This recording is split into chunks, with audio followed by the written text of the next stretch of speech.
These are colors that bring truth to our end and feel. I stand there. I want justice, so color America, red, white, and blue.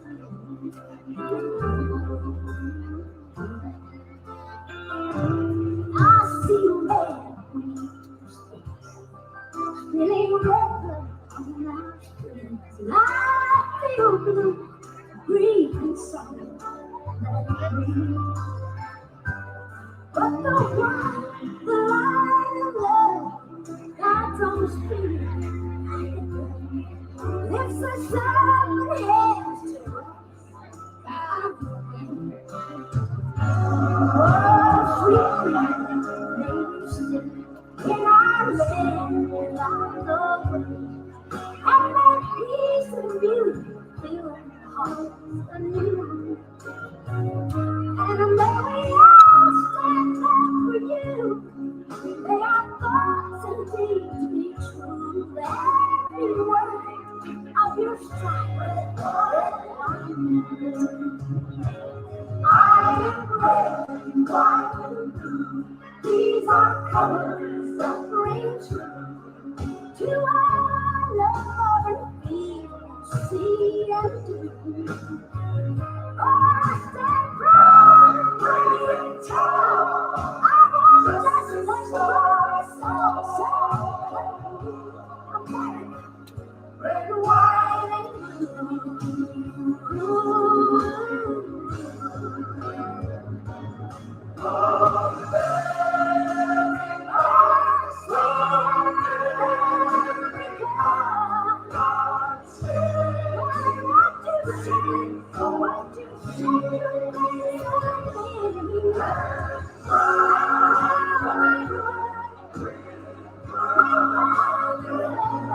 From sea to shining sea.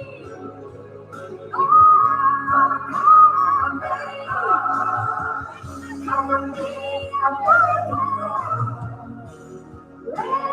white, and blue.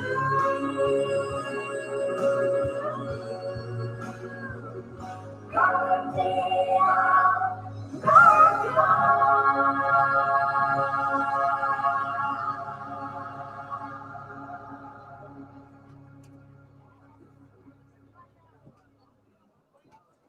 The ceremony will begin shortly. Please find your seat.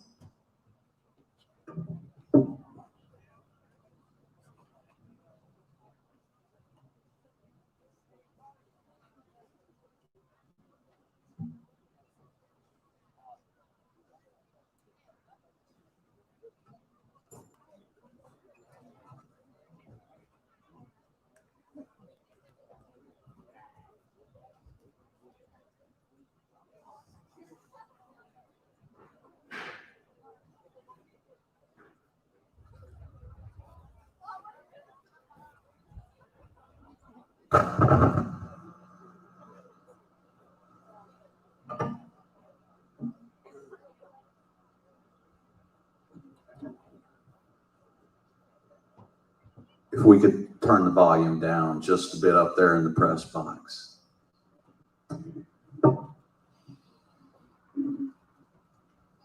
Unplug the, there we go.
please stand and join me for the invocation.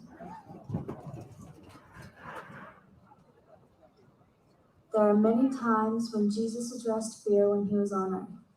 Jesus spoke to the disciples about a time when they would be afraid. He told his disciples to not be afraid, though they would have to most certainly face imminent danger and persecution. So do not be afraid of them, for there is nothing concealed that will not be disclosed, or hidden that will not be made known. What I tell you in the dark, speak in the daylight. What is whispered in your ear, proclaim from the roofs. Do not be afraid of those who kill the body, but cannot the soul. Matthew 10:26-28. Heavenly Father, give us the voice to speak loudly, give us the vision to see what is hidden, and give us the courage to not to be afraid when evil comes to us. These things we ask in your name. Amen. You may be seated.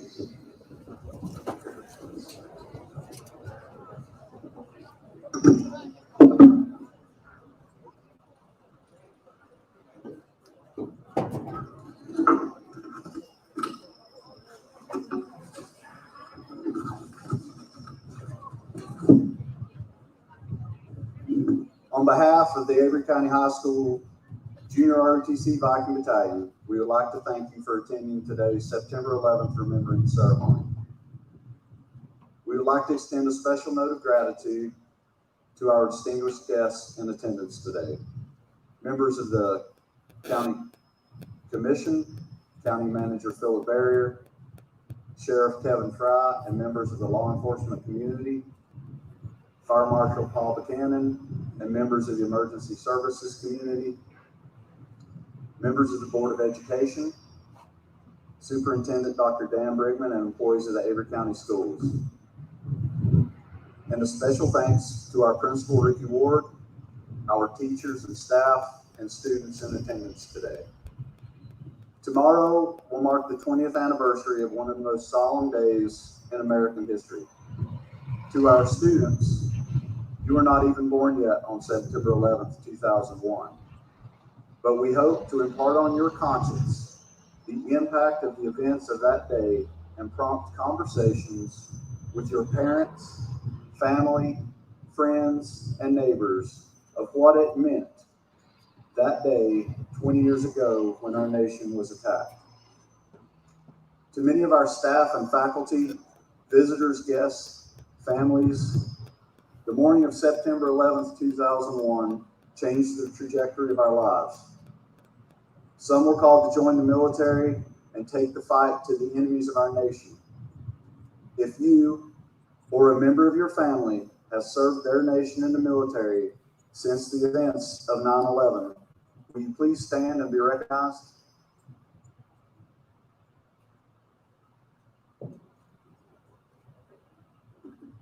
A hand for our military.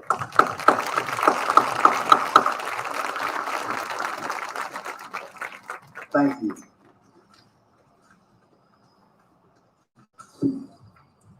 Others were moved to a life of serving their community in law enforcement or the emergency medical services after witnessing the unselfish heroism of the firefighters and police officers of New York City. If you or a member of your family has served their community in law enforcement or the emergency services since the events of 9/11, will you please stand and be recognized?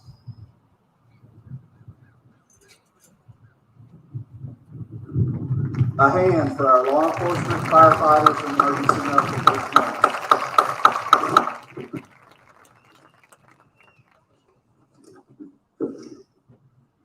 Most of us became keenly aware of how fragile life is, and we held our families a little closer. America came together, united in our defiance of those who would do us harm. By the end of the day on September 12th, you were hard-pressed to find a house without an American flag on it or an American flag on a shelf in a store. But before that, it was just another Tuesday. It was a Tuesday, no different than the thousands of Tuesdays we woke up to before or the hundreds of Tuesdays we have woken up to since. No one had any idea how the day would unfold. It was 8:46 a.m., and teachers and students all around our nation, to include here at our very own Avery County High School, were going about their daily business. But in the skies over New York City, an insidious evil was about to descend into our lives. At 7:59 a.m., American Airlines Flight 11 had departed Boston, Massachusetts, en route to Los Angeles, California, with 92 souls on board. At 8:16 a.m., the flight left its assigned course. At 8:24, one of the hijackers used the plane's radio to make a transition. And by 8:43, the hijackers completed their final turn towards Manhattan in New York City. At 8:46, Flight 11, with 10,000 gallons of fuel on board, impacted the northern side of Tower 1 of the World Trade Center between the 93rd and 99th floors. The impact killed all 92 aboard the flight, and fuel from Flight 11 began to burn. The North Tower was fully involved.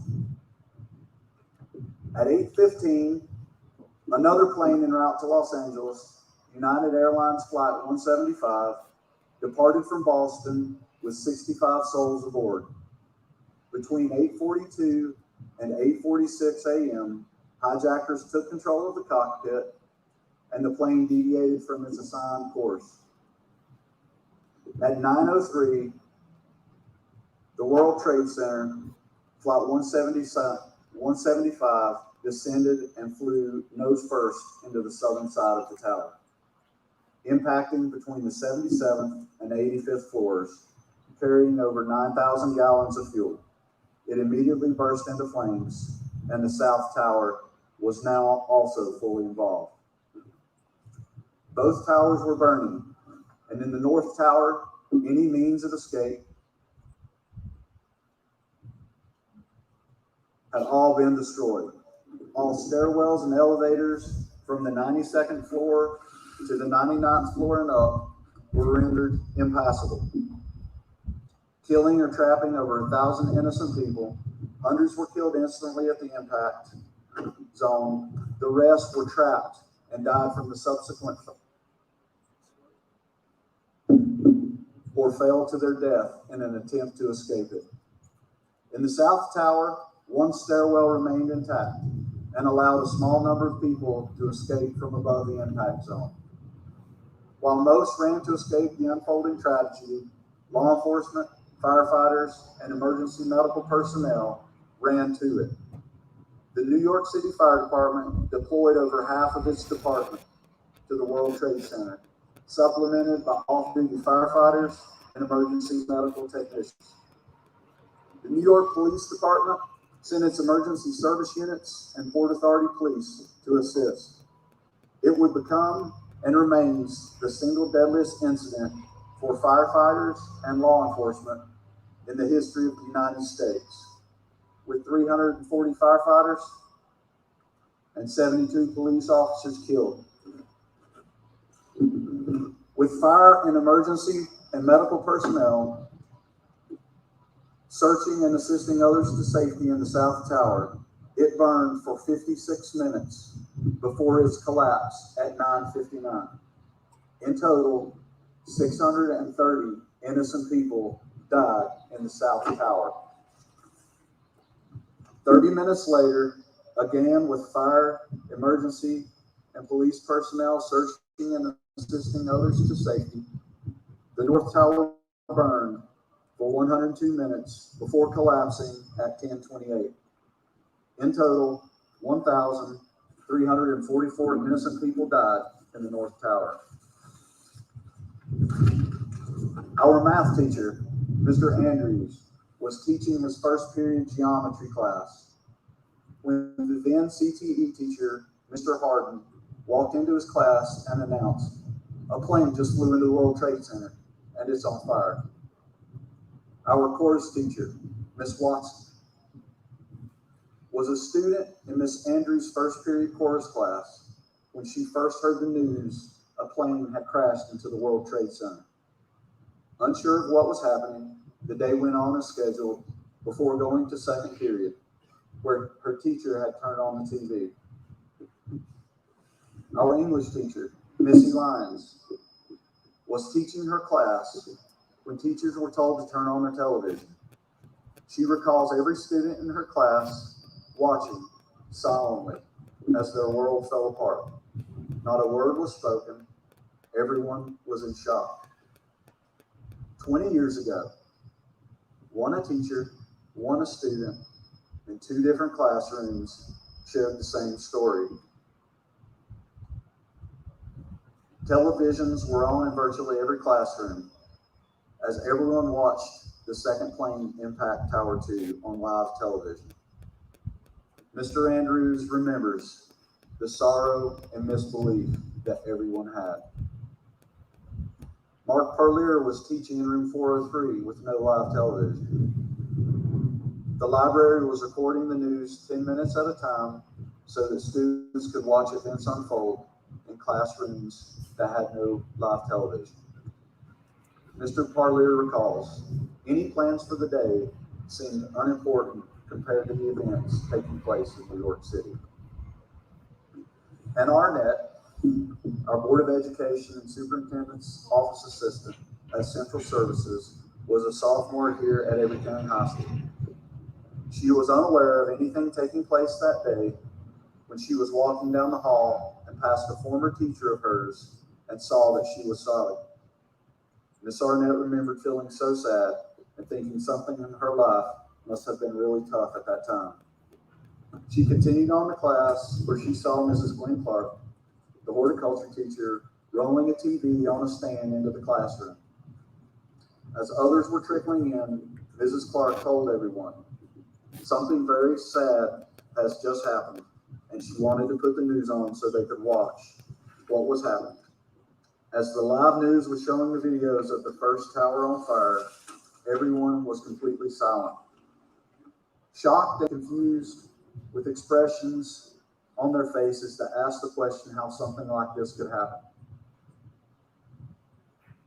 Watching this event unfold before their very eyes, knowing many had just died in the crash and others in the building were dying as the fire spread.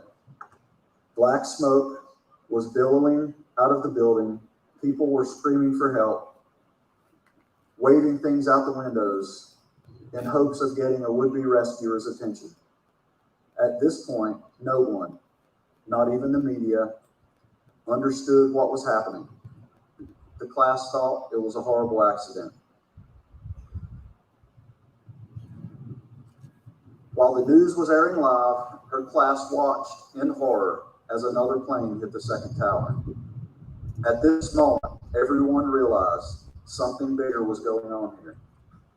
Mrs. Arnett remembers tears pouring, her own and those of her classmates and teachers, as they watched, glued to the TV, knowing they could do nothing to help the hundreds of innocent people who were dying before their very eyes.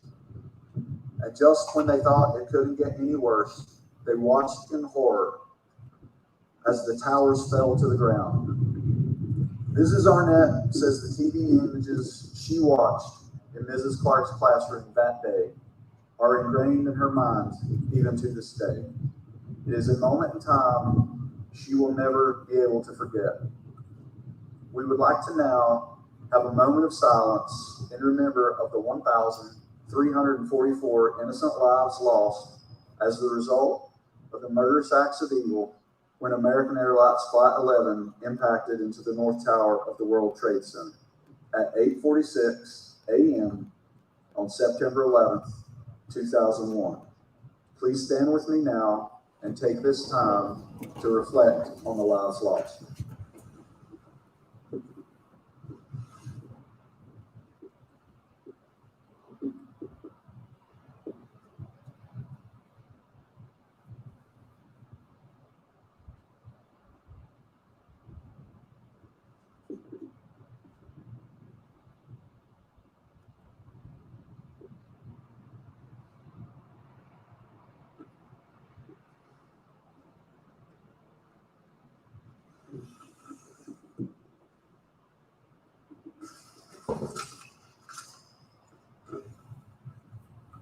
Thank you very much.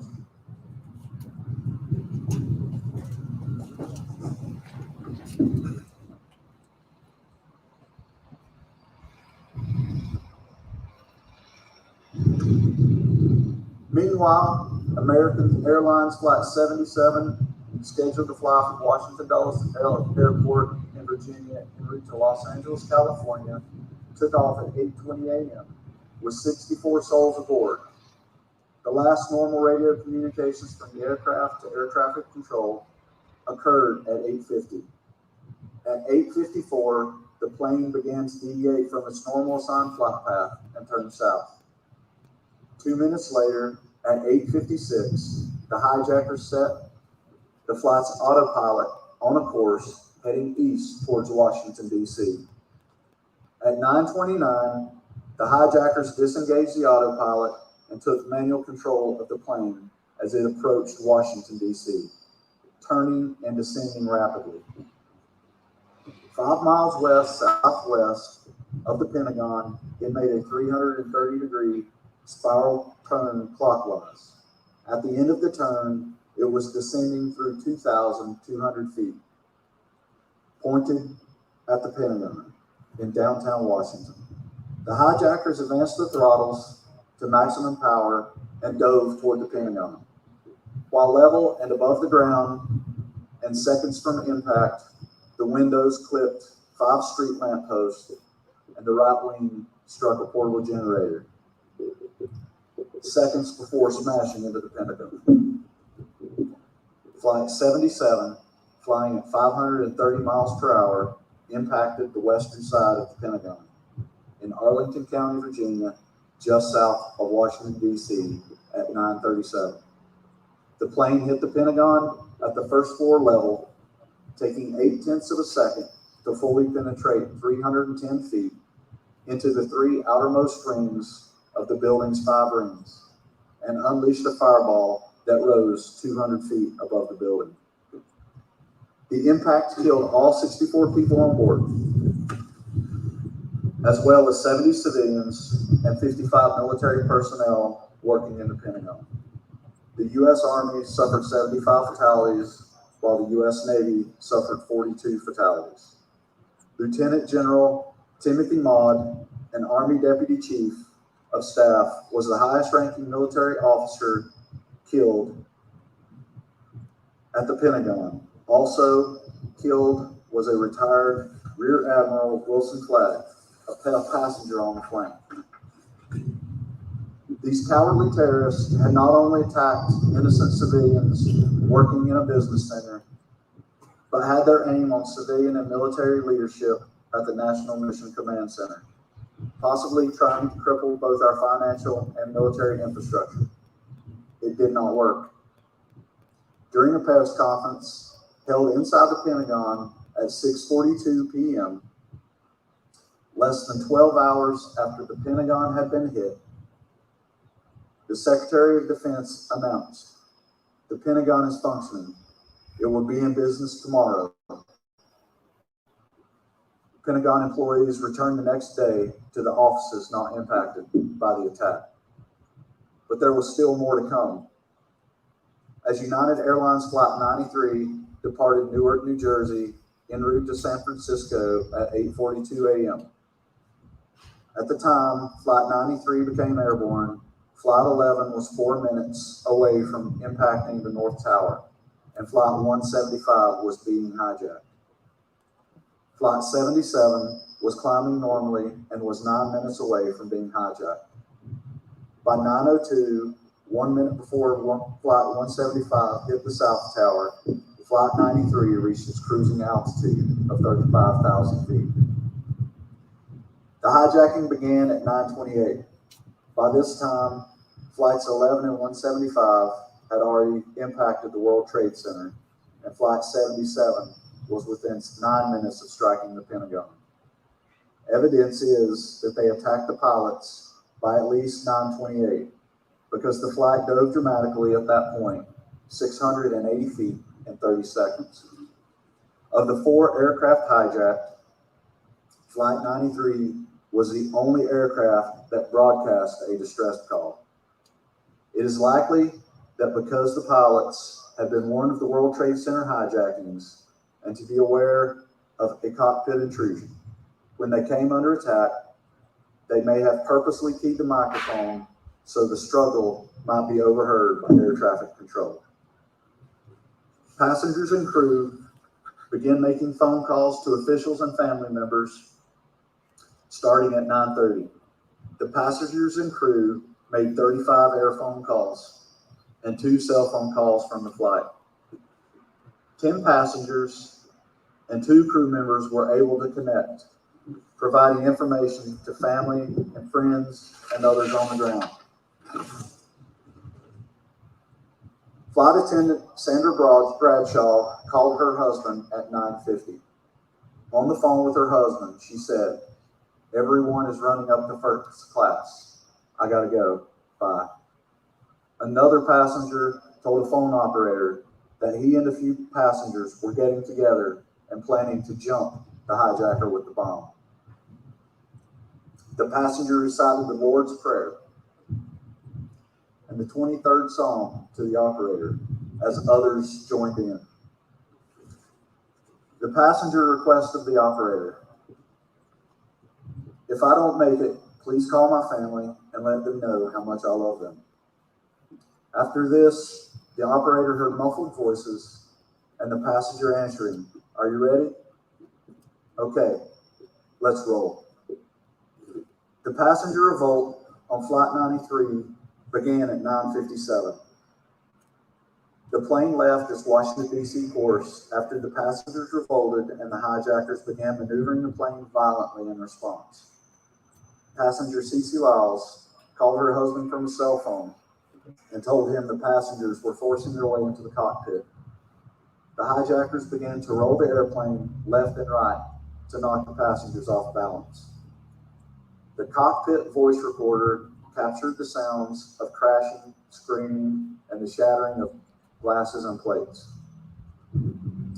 3 times in a period of 5 seconds, there were shouts of pain or distress from the hijacker outside the cockpit, suggesting a hijacker who was standing guard outside the cockpit was being attacked by the passengers. At 10 a.m., a passenger in the background can be heard crying, "In the cockpit, if we don't, we'll die." 16 seconds later, another passenger yelled, "Roll it," possibly referring to the use of a food cart. The voice recorder captured the sound of the passengers using a food cart as a battering ram against the cockpit door. The hijackers ceased the violent maneuvers at 10:01. The passengers continued their assault, and at 10:02, a male passenger said, "Turn it up." A second later, a hijacker said, "Pull it down, pull it down." 1 minute later, the hijackers inside the cockpit are heard yelling, "No!" over the sound of breaking glass. The final spoken words on the recorder were a calm voice in English instructing, "Pull it up." The plane then crashed into an empty field in Strowman Creek, Pennsylvania. About 20 minutes flying time from Washington, D.C. The last entry on the voice recorder was made at 10:03. The Vice President of the United States of America in the Presidential Emergency Operations Center, deep under the White House, had authorized Flight 93 to be shot down. But upon learning of the crash, it is reported to have said, "I think an act of heroism just took place on that plane." Of the 4 aircraft hijacked on September 11th, United Airlines Flight 93 was the only aircraft that did not reach the hijackers' intended target. In the days and weeks following September 11th, 2001, there was overwhelming evidence these attacks were planned and executed by a terrorist group called Al-Qaeda. Founded in 1988 by Osama bin Laden, it operated in various countries and mounted attacks on both military and non-military targets all over the world. Formed in Afghanistan and Pakistan, the group moved its operations to Sudan in North Africa, but was expelled in 1996 and returned to Afghanistan, where it found favor with the ruling party of Afghanistan, the Taliban.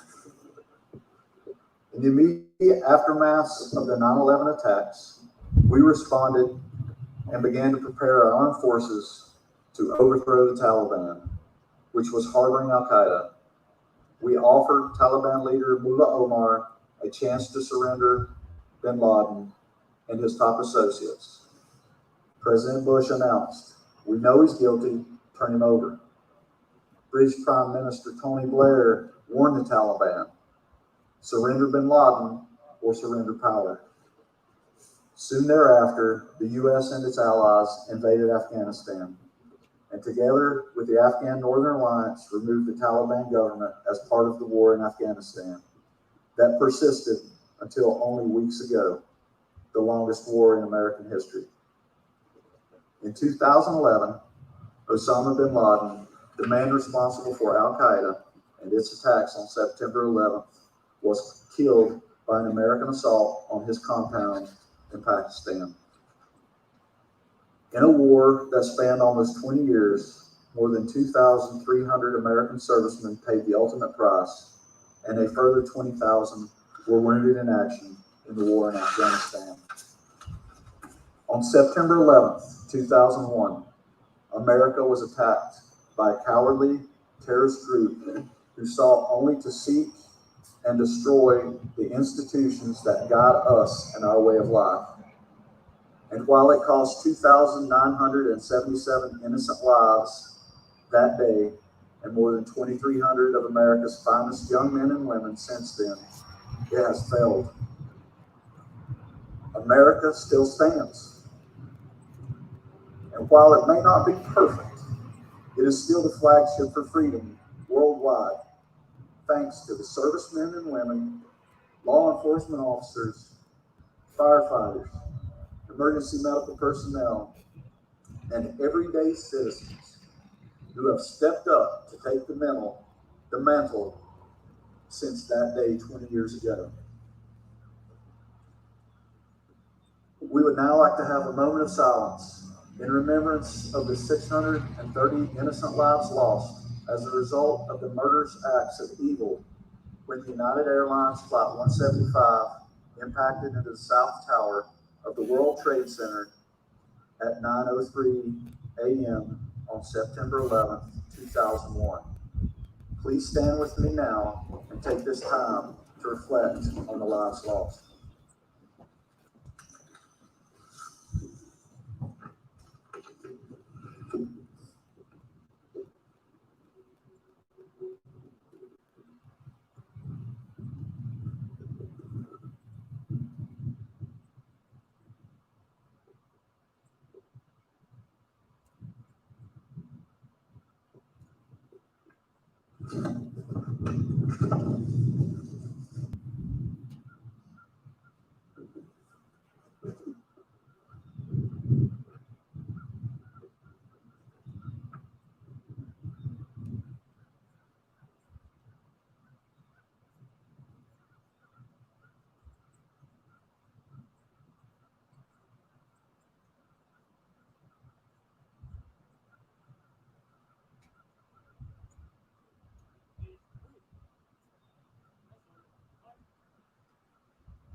It is appropriate for veterans and those in uniform to present a hand salute,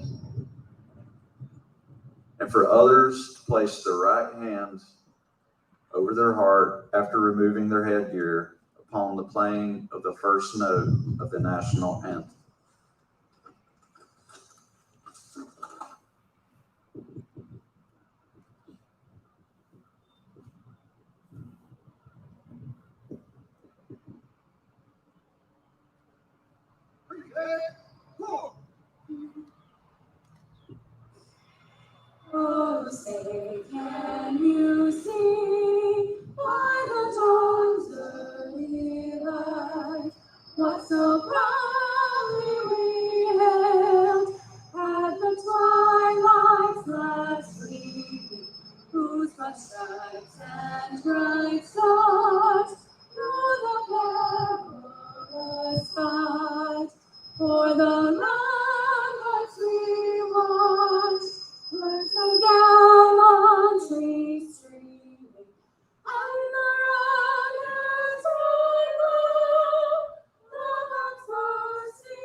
there. Oh, say does that star-spangled banner yet wave o'er the land of the free and the home of the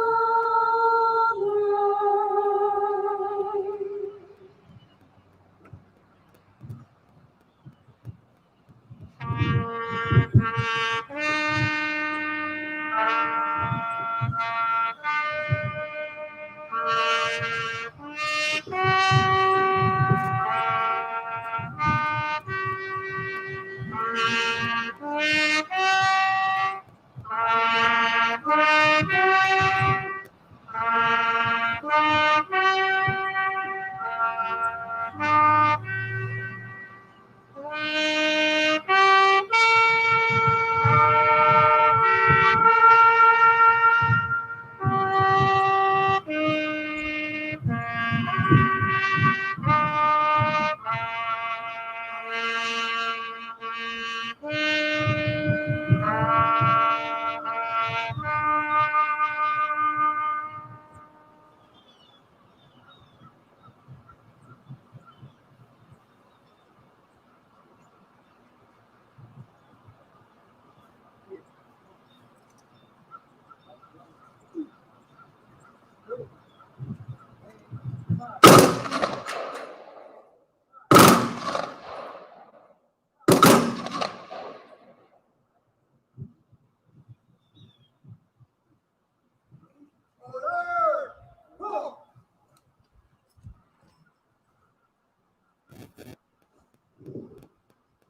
We will never forget.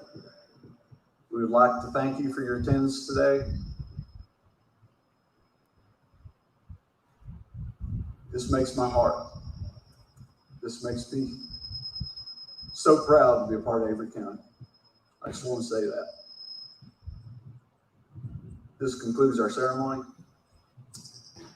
Students, if you will, please return to first period class.